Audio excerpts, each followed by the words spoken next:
Good morning, YouTube. This is Don V with Truth Be Told.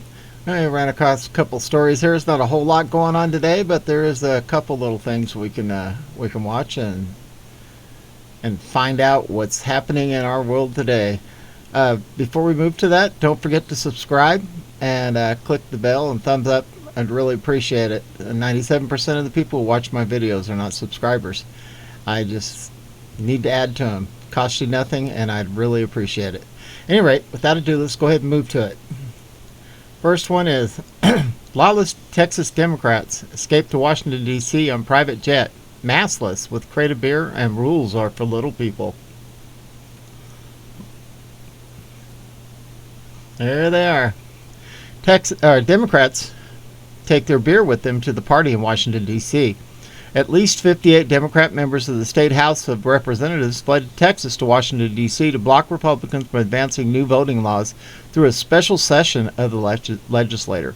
Under the Texas Constitution, the lawmakers risk arrest by fleeing town during a special legislative session.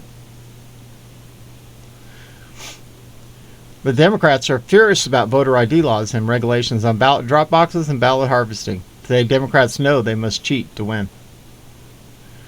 Democrats took a private plane, something most of their constituents can only dream of. The Democrats brought their own booze, another perk for the elitist lawmakers, and the Democrats are all maskless, something every American must wear on the plane. There they are, and it says, on the plane to D.C., Texas Democrat lawmakers are leaving state to break quorum to stop Republican voting bill. Veteran Capitol observers say this is uncharted territory. Photo of Democrat on the plane. Wow. Gutsy. On Newsmax, Abbott, Texas Democrat lawmakers who fled the state will be arrested upon return. Texas Governor Greg Abbott harshly criticized Democrat lawmakers who fled to Washington, D.C. on Monday in an attempt to deprive the state legislators of the two-thirds quorum needed to vote on the GOP's sweeping elections overhaul bill, telling Fox's The Ingraham Angle that they will be arrested upon their return.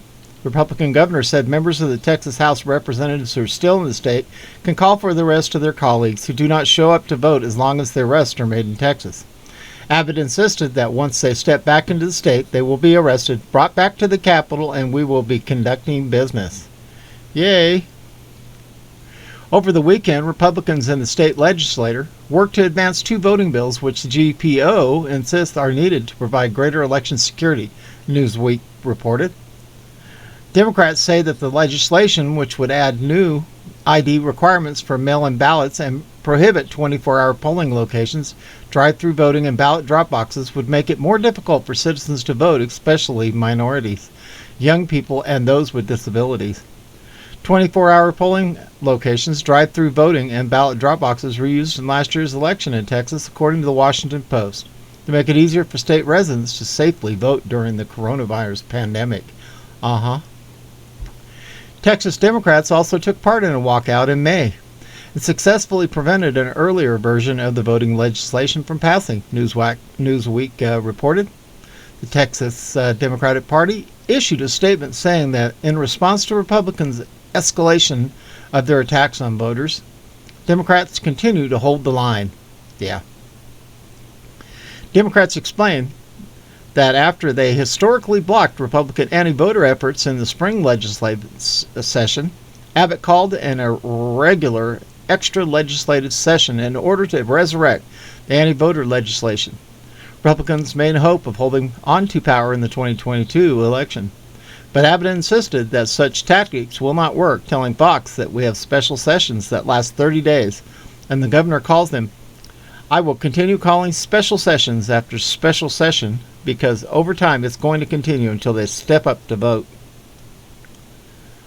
The Democratic lawmakers, however, vowed that they would not be swayed. State Representative Chris Turner said that Democrats are determined to kill this bill, stressing that he and his colleagues were prepared to run out the clock on a special session that ends early next month. Sources told the New York Times that Texas Democrats hope their methods will help bring a spotlight to the issue of voting rights and increase the pressure on Democrats in the U.S. Senate to pass reforms on voting rights that would cancel out the attempts by Texas and other GOP-led state legislators to enact their changes. I'm sorry, but that is all handled by the states, no matter how bad they want federally controlled. Okay, next one. Educators face termination for proposing male-only, female-only bathrooms in schools. They're challenging school district policy that requires teachers to issue a disclaimer when sharing their views off campus. Oregon educators are fighting for their jobs after starting a campaign to keep biological males and females in their own school restrooms and locker rooms, and make it optional for school employees to use students' preferred gender pronouns. Assistant Principal Rachel Demanio and science teacher Katie Medart of North Middle School face a pre-termination hearing before the school board Thursday.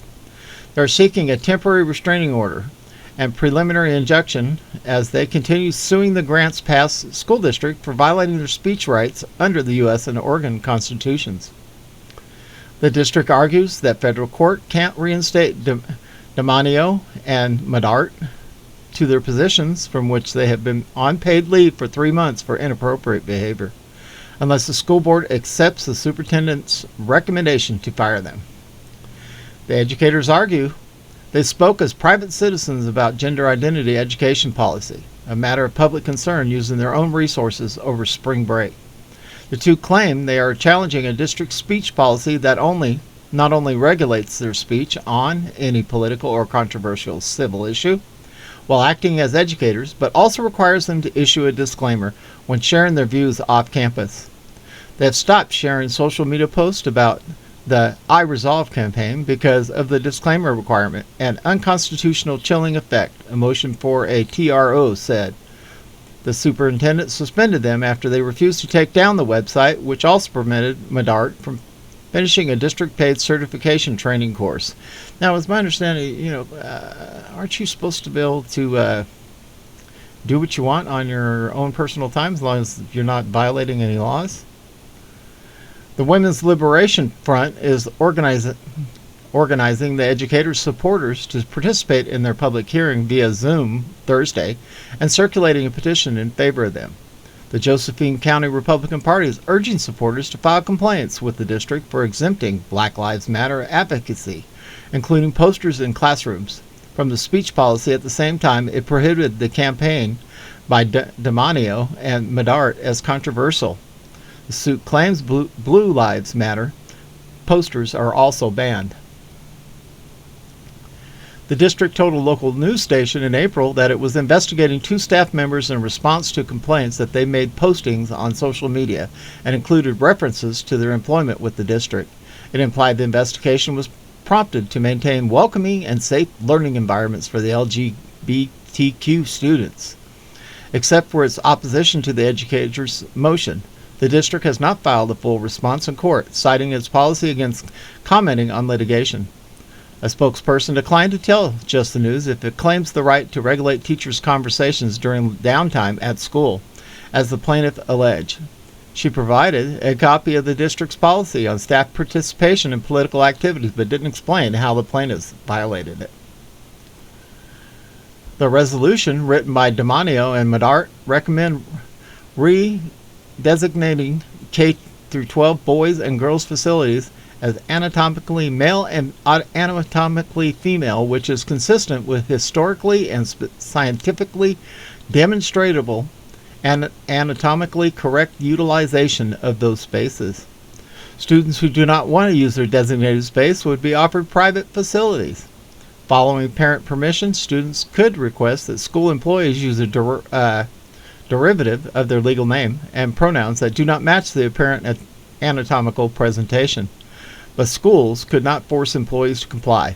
A footnote on their website say they support state funding of individual gender-neutral bathrooms. Yeah, I bet they do. Educators posted a 17-minute video in late March describing their campaign, identifying themselves only by first name and saying they teach at a middle school in Southern Oregon. It was prompted by the Federal Equality Act, which would protect gender identity in civil rights law, and SB 52, which tasked the Oregon Department of Education with devising and implementing a statewide education plan for gender minority students. The former is stuck in the Senate Judiciary Committee, while the latter awaits the signature of Democratic Governor Kate Brown, who requested it in the first place. Medart said administrators ordered her to comply with a female student's request to be treated and identified as a male, regardless of her parents' wishes, citing non-binding state guidance. The resolution is needed because there hasn't been a consistent response to gender identity across schools and districts, she said. Demonio urged viewers to promote the resolution to the ODE ahead of its next meeting and speak out to your senators in every state to make changes to the Equality Act. The 88-page complaint filed June 7th alleges that they sought input from Superintendent Kirk Kolb and Principal Thomas Blanchard before posting their resolution. Blanchard shared feedback, and Kolb offered to bring it before the board for a vote. The district renewed their contracts in mid-March, but the administrators quickly resorted to retaliation and censorship to appease public critics after the educators posted their video, with Blanchard interrogating them on whether their religious beliefs make them unfit to be public educators, the suit claims. Both identify as Christian but emphasize the scientific basis for their views on, and I can't say that word. At any rate, this is ridiculous. What do we need to do? Make bathrooms for dogs, for cats, gender neutral? Yeah. What if a child identifies themselves as a cat? Should they have a special bathroom for it? These people make me sick and need to be thrown out of office. We need to do something about this, and we need to do something now. We need to get a hold of our legislators and demand a change in these laws. It's getting absolutely ridiculous. At any rate, this is Don V, broadcasting under sunny skies this morning. Looks like we're going to be in the 90s. Thank God for swamp coolers and air conditioning. At any rate, hope you enjoyed this report. Don't forget to subscribe. This is Don V with Truth Be Told, and we are out of here.